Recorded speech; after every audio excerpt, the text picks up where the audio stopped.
उनके 3 शब्दों में जो बात छिपी हुई है वो ये है कि बाबा साहब जब संघर्ष कर रहे थे तो उनको ऐसा लगा कि भारत की जो गैर बराबरी की व्यवस्था है उसमें समता लाने के लिए, समानता लाने के लिए किसी एक दल का निर्माण होना चाहिए। ये वो समय है जब बाबा साहब 1913 में विदेश में पढ़ने के लिए गए और 1916 में पूरी दुनिया के सामने भारत देश की गैर बराबरी की व्यवस्था को caste is the curse of India के नाम से अपना रिसर्च पेपर कोलंबिया यूनिवर्सिटी में दिया और पूरी दुनिया के सामने रिसर्च स्कॉलर्स के सामने लिखा। वहां पर बताया कि भारत के अंदर इस धरती पे एक ऐसी सामाजिक व्यवस्था है जहां पे भारत के लोगों को जानवर से भी बदतर जिंदगी जीने के लिए मजबूर किया जाता है। ये वो समय था जब ह्यूमन राइट का कॉन्सेप्ट पूरी दुनिया में आ रहा था, पूरी दुनिया में चर्चा हो रही थी, ह्यूमन राइट पे चर्चा हो रही थी। जब बाबा साहब ने यह तय किया कि हमको समानता लाने के लिए भारत में दल का निर्माण करना चाहिए तो बाबा साहब ने 1924 में इसका निर्माण किया। लेकिन जब विरोधियों को पता चला कि इस देश में समता नहीं आ जानी चाहिए तो उन लोगों ने उस समतावादी विचारधारा को काउंटर करने के लिए गैर बराबरी की व्यवस्था को ज्यों का त्यों बनाने के लिए आरएसएस नाम के संगठन का निर्माण अगली साल में 1925 में जाकर के किया। इसका मतलब समझते हो, अगर उन लोगों ने आरएसएस का निर्माण अगली साल में जाकर के किया तो इसका मतलब बाबा साहब के द्वारा स्थापित इस दल से उनकी चूल हिलने की संभावना उनको महसूस हो गई थी। सम्मानित साहब, उनको लग गया था इस देश में बराबरी आ सकती है, लेकिन सम्मानित साथियों, उसके दल में हमारे दल में एक अंतर रहा। आरएसएस ने अब तक भारत के अंदर 2 पार्टी को रूल करने के लिए तैयार किया। कांग्रेस को रूल कराया, कांग्रेस ने, इस आरएसएस ने कांग्रेस को रूल कराया। और जब कांग्रेस को, जब साहब काशीराम ने उसके नीचे से कुर्सी हिलाने का काम किया, जब कांग्रेस हिलने लगी तो इस आरएसएस ने, इसने बीजेपी का हाथ पकड़ के उसको सत्ता में लाने के लिए काम किया।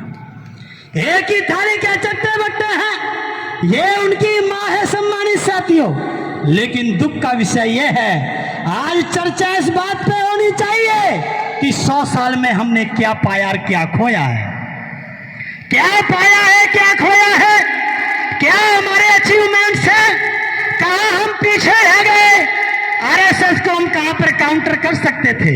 मेरे सम्मानित साथियों, जब बाबा साहब का अध्ययन करते हैं हम लोग तो आपको आगे चल के मिलेगा। बाबा साहब ने, जैसा हमारा उमेश सिंह गौतम साहब ने कहा कि एक नहीं 2 वोट के अधिकार के लिए संघर्ष किया, यानी कि आपको भारत की राजनीति के अंदर बाबा साहब प्रवेश कराना चाहते थे, जिसके लिए आपको वोट का अधिकार दिला करके लेकर के आए।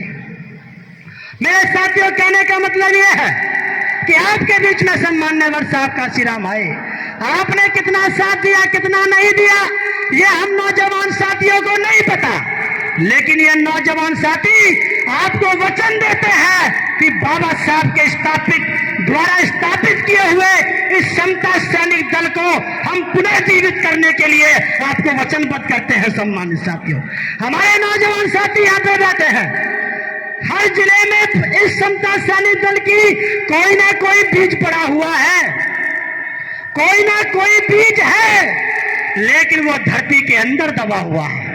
हम उसको खाद पानी देंगे और धरती से चीरते हुए निकालेंगे और आपको इस देश की राजनीति में भी हिस्सा देने का काम ये नौजवान पीढ़ी आपको करेगी। सम्मानित साथियों, हम अपना तो नौजवान कहते हैं, हम इनको आदर्श मानते हैं।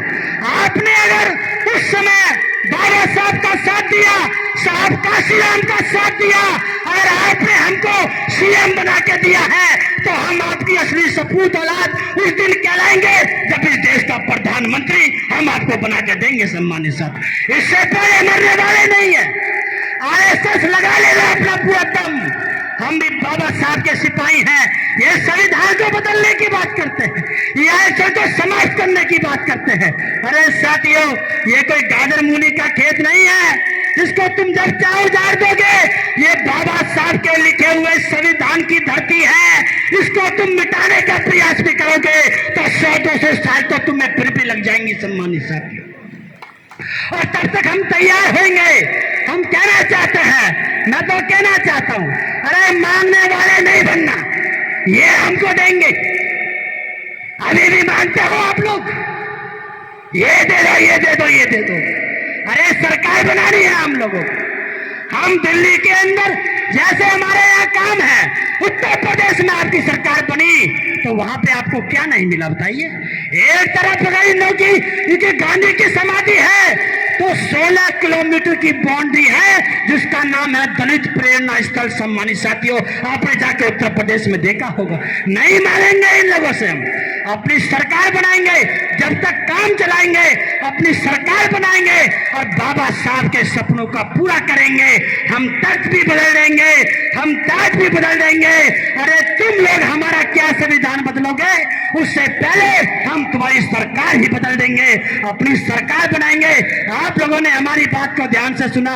मैं पूरी थिंक टैंक का धन्यवाद करते हुए अपनी वाणी को प्रणाम देता हूं। जय भीम, जय भारत, धन्यवाद।